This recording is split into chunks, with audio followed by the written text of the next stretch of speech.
The discovery was made not by a treasure hunter or a historian, but by a surveyor for the Atchison, Topeka, and Santa Fe Railway. In the spring of 1889, his team was running a line through the rugged, timbered hills of the Choctaw Nation, a place of deep ravines and blackjack oaks. They were mapping the future, plotting the path of iron rails that would stitch the territory to the rest of the nation. The work was hard, the terrain unforgiving, and the men were eager to finish their day's work and return to their camp. The surveyor, a man named Elias Ward, was recording his bearings when his chainman stumbled, cursing as he fell into a tangle of briars. Ward called out, asking if he was all right. The man didn't answer immediately. He was staring at the ground, his face pale. Ward walked over, pushing through the thick undergrowth. There, half hidden beneath a blanket of dead leaves and years of accumulated forest debris, was a collection of objects that had no business being there. A single, rusted horseshoe. A leather boot, so old it was crumbling to the touch. And tangled in the roots of a fallen oak, a small, tarnished object that caught the dim light filtering through the canopy. It was a locket, no bigger than a silver dollar. Its surface was heavily oxidized, but the delicate floral engravings were still visible. Ward picked it up. It was heavier than he expected.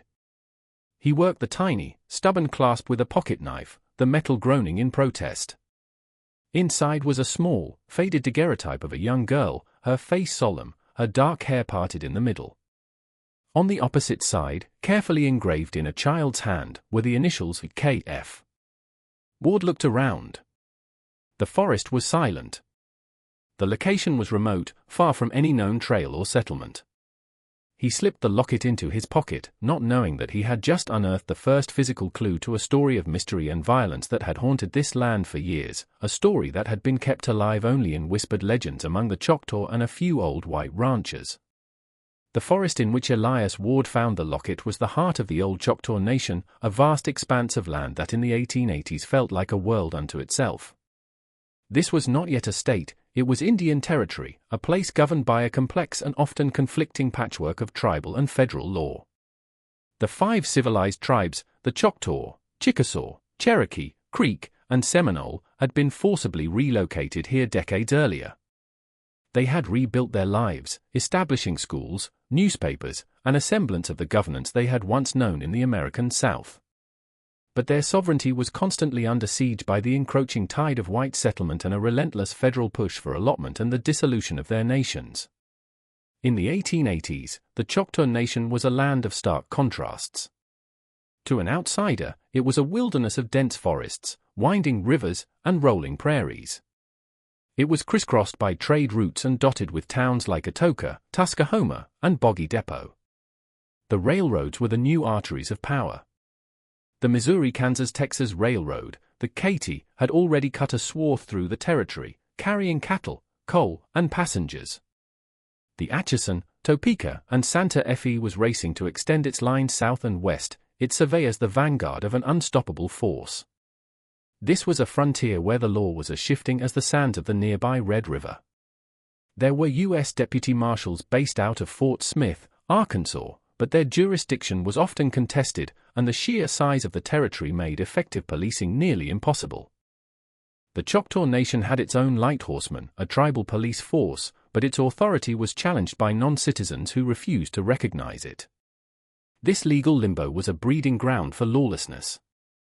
It was a haven for outlaws from Texas and Kansas, men on the run who knew they could find a place to hide in the vast, unpatrolled hills and valleys. It was also a land of opportunity. For cattlemen, it offered lush grazing lands. For speculators, it promised future fortune. And for the unscrupulous, it was a place where a man could make his own law and take what he wanted, land, cattle, or even a life, and simply disappear into the wilderness. The story of the wild man of the Osage Hills, the violent land rush of 1889, and the system of guardianship for indigenous people all contributed to this unique and often lethal environment. Justice in Indian Territory was a commodity in short supply, and secrets were as common as the black bears that roamed the cross timbers. This was the world the young girl in the locket had entered, a world that was destined to consume her in its shadow. The locket found by the surveyor, after passing through a few hands, eventually found its way to the desk of a man who would become obsessed with its mystery. His name was William Fisher, and he was not a lawman, but a newspaper editor. Fisher ran a small, struggling paper called the Atoka Chieftain Star. In the 1890s, small-town newspaper editors were the primary record keepers, the chroniclers of the mundane and the extraordinary. They were privy to the secrets of their communities, the scandals, the births, the deaths, and often, the things people wished to forget. Fisher was a gaunt, serious man in his late 30s, a widower who had come to the territory from Missouri seeking a fresh start. He was a man of facts, but he possessed a storyteller's soul. When the locket was brought to him by a local lawyer, a man named G.A. Pate who served as a trustee for the railway's land claims, he was immediately captivated by the faded photograph. The girl in the picture had a look of quiet seriousness, a maturity beyond her apparent age. Who was she? How had her locket ended up abandoned in a thicket miles from the nearest road? He began to ask questions, first at the railway office, then among the oldest settlers in the county. His inquiries hit a wall of silence. Many of the old-timers, particularly the white ranchers, were tight-lipped, their eyes suddenly evasive. They spoke in hushed tones of a bad time, of disappearances and a shadow in the hills. They told him to let it lie, that it was Choctaw business, or worse, that it was just a legend, a ghost story to scare children. Fisher was suspicious. He knew that legends are often built on a foundation of truth. His search for the truth led him to the Choctaw community, where he was met with a different kind of silence, one born of grief and a deep-seated wariness of white men. He tried to speak to local chiefs and tribal elders, but they were courteous, reserved, and offered him nothing. The locket, they said, was a private matter. It was not their story to tell. Finally, a young interpreter for the Choctaw Council, a man named Joseph Henry, told him a name. "It is a bad story, Mr. Fisher. You should let it rest. It has been many years." Fisher persisted, and Henry, with a heavy sigh, confirmed the legend of the cave and the wild man. The story had been passed down, but the details were fading. The name of the girl, the one who had worn the locket, was Katie. Her family name, the one that had been lost to time, was Fentwick. She had come from the east with her family and vanished in the hills. William Fisher now had a name. Katie Fentwick. He began to piece together the fragments of the story from the few surviving documents he could find, a fleeting mention in a letter to the Fort Smith New Era in 1883, a terse record in the incomplete logs of the Fort Smith Federal Court. He was now a man on a mission, driven not just by journalistic curiosity, but by a profound sense of injustice for a girl who had lived and died and been forgotten by history, her story relegated to the status of a sensational myth. Fisher's investigation led him to seek out the more gruesome accounts that had been recorded. The story that emerged from the earliest reports was one of a reign of terror in the early to mid-1880s. The accounts were chilling. In July of 1883, a New York family named Fentwick was traveling through the Osage Hills. They were celebrating their daughter Katie's birthday, happy and hopeful as they journeyed west. During the festivities, Katie ran off from the camp, chasing a butterfly or perhaps just lost in the simple joy of childhood. She never returned. A frantic search was organized, and experienced trackers from the Osage and Choctaw tribes were brought in. They found nothing. It was as if the land itself had swallowed her up. Then, the disappearances multiplied. In December of 1883, a mail carrier named George Bitters, a man who knew the territory's trails intimately, disappeared on a routine route. His horse was found alive, but his saddle and bridle were gone. The next spring, a hunter named Elmer Johnson disappeared in the hills. His rifle was found, its stock broken, his hat nearby, covered in blood. In early 1886, a man named Oscar Beach went hunting along the border of the reservation and vanished as mysteriously as the others. These weren't just random deaths. They were acts of violence that spoke of a predator. The disappearances created a climate of fear and suspicion that tore at the community. The local ranchers and the indigenous peoples, who usually coexisted with a wary respect, began to eye each other with suspicion. Some whispered of a curse on the land. Others spoke of a creature, a wild man, an outcast from humanity who preyed on the innocent in the isolated hills. It was a story that felt more like a dark fable than the news of the day. The concept of a wild man was not new to the frontier. It was a figure born of the deep fears of the wilderness. But this was different. This was not a mythic beast, it was a man, a savage, a human who had seemingly regressed to a state of primal brutality. The legend, as it grew, identified him as an escaped half-breed Delaware convict named Tank, meaning the panther. He had been chained for tribal crimes and had escaped into the Osage Hills years before. If true, it meant a man, not a monster, had been responsible for the killings. It transformed a local legend into a criminal case. A critical moment in the legend, and in William Fisher's research, was a confrontation with the wild man that was reported to have occurred in 1886.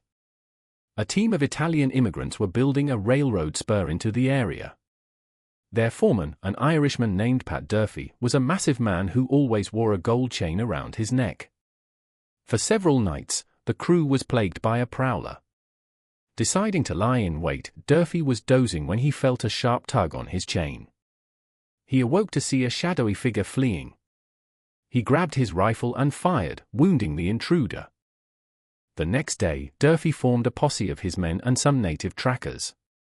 They followed a trail of blood to a remote ravine choked with undergrowth, where they found the entrance to a cave. The wild man, however, was not a passive victim. He launched a ferocious counterattack, throwing stones with deadly accuracy and wounding 3 posse members before a desperate hand-to-hand struggle ensued. When the wild man was finally subdued and killed, the posse entered the cave. The scene was horrific. It was a lair of death. Human skulls were arranged on a rocky shelf, and a pile of bones lay in the center. Suspended from pegs on the walls were the belongings of their victims: George Bitters's saddle, Elmer Johnson's clothing, the gun of Oscar Beach. And in a dark crevice, hidden among pieces of jewelry, was little Katie Fentwick's locket and the gold chain that had belonged to Pat Durfee. The story of the cave and the wild man was the lurid tale that had terrified the territory for a decade. But for William Fisher, this story raised more questions than it answered. He believed the tale of the wild man had become a convenient, simplistic story that allowed people to sleep at night. It turned the terror into a single, vanquished monster. To the larger world, with the wild man dead and buried, the mystery was solved. Fisher, however, began to notice cracks in the official narrative. He knew from his research that the posse, after the fight, had allegedly buried the body of the wild man on the spot. But he found no official record of his death, no coroner's inquest, no formal report of the cave's discovery. The government was suspiciously silent. Furthermore, the wild man had allegedly been a man in chains, a convict, indicating he was a member of a tribe, and his punishment and escape should have been a matter of record. But Fisher found no official documentation of a convict named Tank or anything resembling the panther. This was a critical clue. There was a ghost in the machinery of this story. Joseph Henry, the interpreter, confirmed this suspicion. "When I was young," he said, "the elders spoke of the spirit of the land. They said a terrible evil had been done, and it had brought a curse. There were people, important people in the nation, who knew the truth. But they were afraid." Fisher asked him what they were afraid of. Henry leaned in and whispered, "The real monster was never the wild man." The newspaper editor now saw a much darker and more complex picture emerging. The lone wild man narrative was, he suspected, a convenient cover. The cave and its grisly contents were not the work of a single deranged individual, they were evidence of a more systematic and organized criminal operation. The territory, with its lawless expanse, was a perfect location for a gang to operate. A wild man story was a perfect legend to hide behind, a boogeyman that would keep people from asking too many questions. Cattle rustling, timber theft, even murder, these could all be committed with impunity if the blame could be laid at the feet of a mythical creature. Fisher began to dig deeper, searching the court records of the Fort Smith Federal Court and the Atoka Courthouse. He found a record of a case from 1886, the same year of the wild man's death. It was for the theft of a string of horses. the defendant, a man named Ben Noland, testified that the horses had been taken by a man known as the Panther, claiming he was a madman from the hills. Noland was acquitted. The wild man had been used as a defense. Fisher's research also uncovered the story of Martin Colbert. In the chaotic days of the Oklahoma land run of 1889, a man named Noland had killed a wealthy citizen of the Choctaw Nation, Martin Colbert, in a quarrel over a claim. Noland was never tried, he vanished into the chaos. Was this the same Ben Noland? The name connected the violence of the land rush with the older terror of the hills. It seemed the wild man's story could be used to cover up all manner of violent crimes. The legend of the wild man might be a hoax, a collective fiction designed to protect the guilty and keep the peace. The true story, Fisher suspected, was not about a creature, but about a system that enabled evil. It was a story of a land devoid of law, a place where the government was too far away and the tribal courts were too weak. It was the story of a world transitioning from native sovereignty to American expansion, a transition that was not peaceful, but violent and lawless. It was the story of the guardianship system that would, a generation later, lead to the Osage murders, a testament to the same predatory greed. William Fisher then had an epiphany. He had been looking at the story of the wild man, but he had ignored the story of the man who killed him, Pat Durfee. Pat Durfee, the foreman of the railroad crew, was a powerful man. He had led the posse to the cave and had been the one to finally subdue the wild man. He had also been the one who had possession of the locket and the other stolen goods. Fisher was able to trace the chain of the locket's possession. It had been given to a local lawyer for safekeeping. The lawyer was G.A. Pate, Allenton Tell's partner. Fisher now had a new suspect. What if the wild man wasn't a man at all, but a scapegoat? What if the criminal mastermind was someone with power and influence, someone who could organize a posse and then control the story? The wild man legend served a purpose for the powerful men of the territory. It allowed them to operate without scrutiny. Fisher began to see that the wild man was likely a pawn. He was an escaped convict, a man who had been brutalized, chained, and tortured, an outcast. He had been used by men like Pat Durfee to cover up their own crimes. Durfee, a wealthy and powerful white foreman, could control the story. He could say he killed the wild man and the story would end. The investigator began to look more closely at the chronology. He found evidence that the disappearances of people like Katie Fentwick and George Bitters occurred long before the wild man was ever reported. In fact, the wild man legend only emerged after a series of disappearances. The fear had been building for years before the wild man was ever seen. The wild man's story had been created to explain a pattern of violence that was, in reality, the work of a criminal network that existed within the legitimate world of the railroad, the ranches, and the frontier economy. The final piece of the puzzle came to Fisher when he discovered a letter written by a Choctaw soldier to his wife in 1887. The man had fought with a group of light horsemen who had pursued a gang of cattle rustlers into the Osage Hills. In the letter, he spoke of a terrible discovery. "We found a place in the hills," he wrote. "A cave where men kept their prey. It was a terrible sight, more terrible than war. The men of my company were frightened. There were bones and skulls. The spirits of the murdered were there. I will not speak of what I saw to anyone, for I fear the anger of the spirits." William Fisher realized the terrible truth. The cave was real. The bones were real. Katie Fentwick was real. But the wild man was a fabrication, a story created to protect the powerful men who were truly responsible. The wild man was the creation of Pat Durfee, a man who had the power and the opportunity to create the legend and then kill its author, thus closing the book on a much darker conspiracy.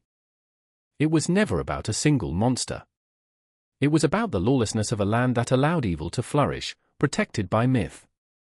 The real monster was the one that created a myth to hide its crimes. The bones in the cave were the forgotten victims of a system that encouraged greed and violence and had no room for justice. Katie Fentwick was the forgotten symbol of a whole generation of people who died in the shadows, their stories lost to a legend that was created to bury them deeper. In his final editorial, William Fisher wrote a scathing piece on the corruption of the federal marshal system, the greed of the railroad, and the myth of the wild man of the Osage Hills. He argued that the real tragedy was not the actions of a single crazed killer, but the system that allowed him to become a scapegoat. The myth of the wild man was a perfect lie, but it was a lie that had prevented justice for Katie and the others. The story was too terrible to tell, so the people of the territory created a fairy tale to explain the horror. The story ends in a way that leaves no one satisfied. No one was ever held accountable for the murders. The locket was never returned to a family. The body of Katie Fentwick was never found, perhaps buried in a shallow grave or scattered by animals long ago, her story reduced to a local myth. The law never caught the killers, it created a legend that allowed them to escape. William Fisher died a few years later, his paper failing, his health broken by the grief he'd found in the archives. But he left behind a tiny piece of evidence, his own notes, hidden in the walls of his small house in Topeka. In those notes, he wrote the truth as he saw it: we are the monsters. We create the monsters in our stories to avoid looking at our own faces in the mirror. The truth is a terrible thing. The wild man, the legend, was just a story to cover up the fact that the killers were the men who ran the territory, the men who could afford to create a myth. The haunting question that remains is not who was the wild man, but what are we willing to believe? Are we willing to believe in a monster to avoid facing the truth? Are we willing to create a story to protect ourselves from a terrible reality? The locket, its photograph faded, is now lost to time. The bones in the cave have long since crumbled to dust. And the legend of the wild man continues to be told, a tale that seems to explain the unexplainable. But the truth is more horrifying. The truth is that the greatest monster is often not a man with a chain and a bloody knife, but the silence of a community, the power of a myth, and the final, terrifying realization that some secrets are never meant to be found. The final haunting question, in our stories of monsters, are we searching for a villain, or are we looking for a way to forgive ourselves for the evil that we have allowed to happen?